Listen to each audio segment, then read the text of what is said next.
यह है दुनिया का सबसे अजीब और सबसे दिलचस्प शहर। यहाँ ट्रेन एक रिहायशी बिल्डिंग के बीच से निकलती है। एक बिल्डिंग की छत पर पेट्रोल पंप है। बसें आसमान छोटी सड़कों पर दौड़ती हैं। यहाँ रेस्टोरेंट नदी पर तैरते हैं। ये दुनिया का सबसे गहरे सबवे सिस्टम वाला शहर है। यहाँ कार के लिए भी लिफ्ट है। यहाँ ड्राइव करना किसी चैलेंज से कम नहीं। सड़कें इतनी जटिल हैं कि आप गलती से 500 मीटर नीचे किसी गैराज में पहुंच सकते हैं, वो भी जमीन के नीचे, क्योंकि इनका ज्यादातर हिस्सा पहले एयर रेड शेल्टर। दूसरे विश्व युद्ध के दौरान चोंगचिंग कुछ समय के लिए चीन की अस्थायी राजधानी बना और जापानी सेना ने यहाँ जबरदस्त बमबारी की थी। सिविलियंस की सुरक्षा के लिए इस पहाड़ी इलाके में एयर रेड शेल्टर्स का एक बड़ा नेटवर्क बनाया गया। आज इन शेल्टर्स में से कई का इस्तेमाल डीप अंडरग्राउंड पार्किंग के तौर पर किया जाता है। ये शहर अचंभों से भरा हुआ है। यहाँ एक ऐसा रेस्टोरेंट है जहाँ एक रोबोट लड़की आपको खाना परोसती है। ये असली इंसान है या रोबोट? पता करने के लिए वीडियो में बने रहे। चोंगचिंग में स्वागत है। एक ऐसा साइबर पंक शहर जिसके बारे में ज्यादातर लोग जानते ही नहीं। ये चीन का एक विशाल शहर है। मेरे पीछे एक ब्रिज है और वहाँ एक शॉपिंग मॉल। चोंगचिंग की आबादी है 3 करोड़ 20 लाख, लेकिन हो सकता है कि आप पहली बार इसके बारे में सुन रहे हो।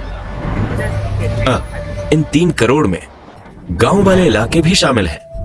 इसलिए ये टोक्यो, दिल्ली, शंघाई या साओ paulo जैसे शहर नहीं है, लेकिन लैंड एरिया के हिसाब से ये दुनिया के सबसे बड़े शहरों में से एक है।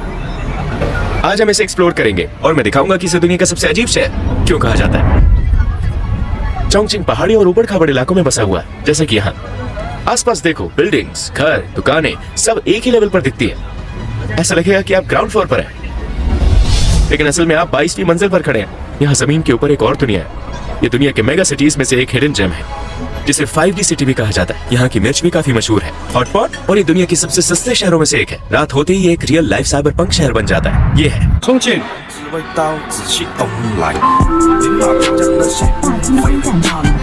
दुनिया का ऐसा शहर जहाँ सबसे ज्यादा ब्रिज और टनल्स है। यहाँ अनगिनत सीढ़ियाँ हैं और ट्रांसपोर्ट सिस्टम तो कमाल का है। सड़कों को देखो, आसमान में लटकती हुई लगती है। ब्रिज और टनल्स की कोई गिनती नहीं। सब कुछ इतने जटिल तरीके से बना है कि दुनिया में ऐसा नजारा आपको कहीं और नहीं मिलेगा। यह है मोनोरेल, एक ऐसा ट्रेन सिस्टम जो एक ही रेल पर चलता है, न कि 2 पटरियों पर जैसे आम ट्रेनें चलती हैं। सबसे चौंकाने वाली बात यह है कि ये ट्रेन एक 19 मंजिला बिल्डिंग के बीच से निकलती है। ये शहर के चैलेंजिंग ज्योग्राफी से निपटने का एक कमाल का तरीका था। कमाल की बात यह है कि ट्रेन और बिल्डिंग का स्ट्रक्चर एक दूसरे से अलग है, जिससे ट्रेन के गुजरते समय शोर और वाइब्रेशन बहुत कम होता है। इसलिए लोगों को पता भी नहीं चलता कि ट्रेन कब आकर चली गई। ये जो गोल गोल ब्रिज दिख रहे हैं, ये मल्टी लेवल हाईवे है।